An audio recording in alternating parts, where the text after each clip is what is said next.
You know, I'm sitting with a really good friend of mine, Andre Walton. We met in a business together, and I watched the guy just really blow this business apart. I mean, he took it to a level of income that, quite honestly, most people will never see in their lifetime, and earning seven figures. And yet, what really impressed me about Andre was that he didn't let it go to his head. At least I never saw it, ever saw it. But I think more importantly is I was learning so much from Andre as he began to talk about his life and talk about the story about his daughter and how he handled that, and that he'd been married as many years as he'd been married, and and that he loved the Lord, and I mean all these things that I can tell you that I'm weak in every one of those areas, and so I've always looked up to Andre, and I believe that we were brought together for probably this reason, that we're here today and talk about your ministry, the men's program. But Andre, developing the relationship with me, if you want to just kind of, what did that mean to you? Well, it's funny. In my Bible study that we have there on Fridays, we went across the fact that in being able to distinguish what a confidant is, and what a constituent is, and what a comrade is. And I think it's important for men to understand what a comrade is. I mean, what a confidant is. There's a scripture in the Bible that says a man's heart is like deep waters, but there's a man of understanding that can bring that out. And I think that when I first met you, Jim, there were some things that you were able to draw out of me that I never even knew I had, number one.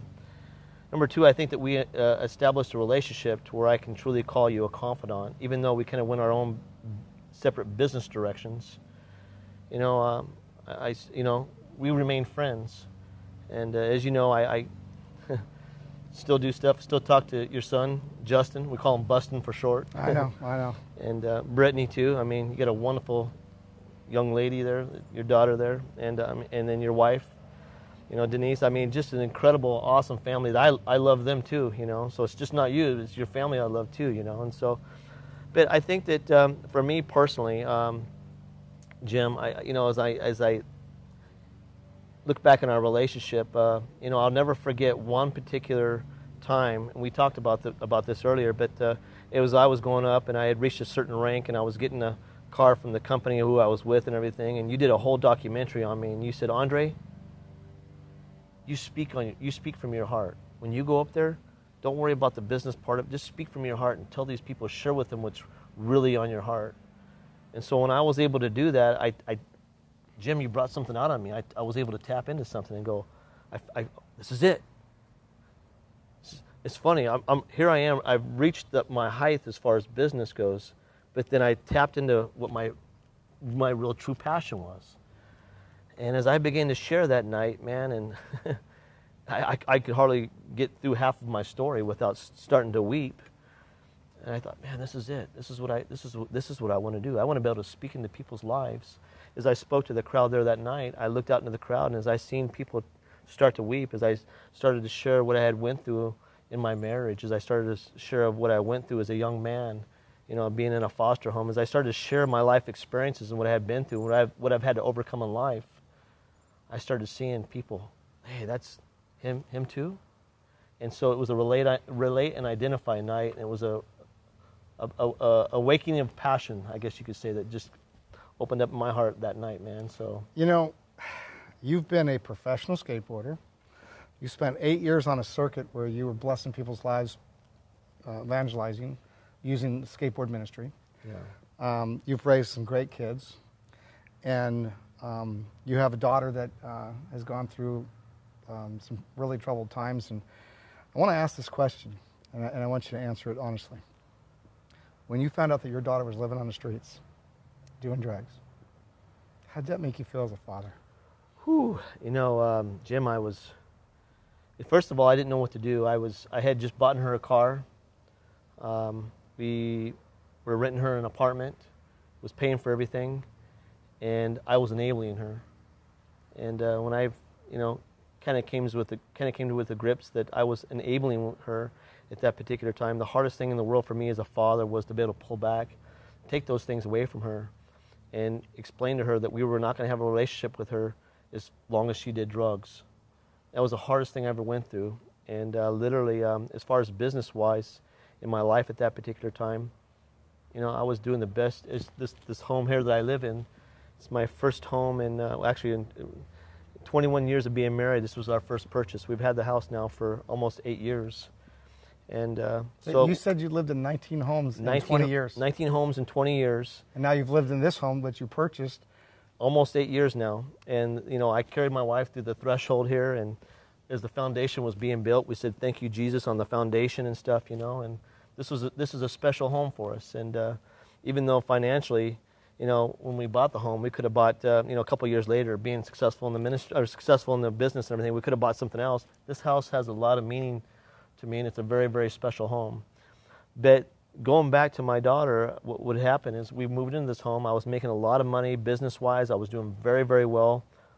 But yet I had my daughter that was living on the streets and, you know, doing drugs. And the simple fact that I had to cut the relationship off with her, Jim, was probably the hardest thing I ever had to do. And I would drive from one job to the next, and I literally have to pull off to the side of the road and bawl my eyes out and say, God, you've got to do something here.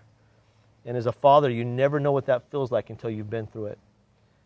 And so, you know, I think that's one of the reasons, and one of the reasons it qualifies me is doing any type of a men's group is the fact that I've had my butt kicked quite a few times, man, and I've had it handed to me quite a few times, and so I can sympathize with other men that are going through marital problems, going through problems with their kids. But the simple fact that I was able to kind of more or less kind of hold it together through the help of Christ there, and it just kind of drew me that much more closer to Christ. Andre, there's part of your story you shared with me several years ago that you were doing a carpet cleaning job and you were in this lady's home. Yeah. Tell that story, please. Well, here it had come up on 2 years now that she had been living on the streets, and your daughter literally living on the streets. Yes, literally living on the streets, and she would call me every once in a while, and she'd leave these horrid messages on my phone and stuff. And so, I mean to tell you, when I was, you know, there'd be 3 or 4 times a day, sometimes, Jim, where I'd pull off to the side of the road and I'd bawl my eyes out. And at the same time, I started tapping into doing warranty work for the carpet manufacturers, and I had made a call to these ladies over here in Norco, California, and I let them know I would be arriving at their house within about a half an hour to 45 minutes to do the inspection on their carpet. They said, okay, fine. I hung up the phone, I got there, I knocked on the door. She opened the door and she looked at me and she goes, you need to come on in here. We've been praying for you ever since you've called. Come on in here, we're going to pray over you. We know something's going on in your life. And they didn't know you? I didn't know this lady from Adam. I didn't know either one of them. They were best friends. What had happened is, after she got off the phone with me, she had contacted her next door neighbor, told her next door neighbor to come on over, that God had put it on her heart, that there was something happening in my life, and that when I arrived, she was to pray for me. Wow. So they brought me, I took 2 steps into that house, and I can remember it like it was yesterday. I took 2 steps into that home. Within about the 2nd step, I was bawling my eyes out. And it just seemed like I came to the point where I couldn't do it no more. I just felt like I would give up everything I had in life just to have my daughter back again. And so these ladies began to pray over me, and this lady told me, she says, I really feel in my heart within the next couple of weeks, your daughter's going to be giving you a call. She's going to be contacting you some way or form, and that she's going to give up the drugs. And she started to share her story with me, which was very similar, that her son, who had been clean for 9 years, had just gotten married a week prior to me, coming to their house. And he was a part of Teen Challenge, which is a drug program for teenagers. And that's where he met his wife, and they're both full-time in the ministry now.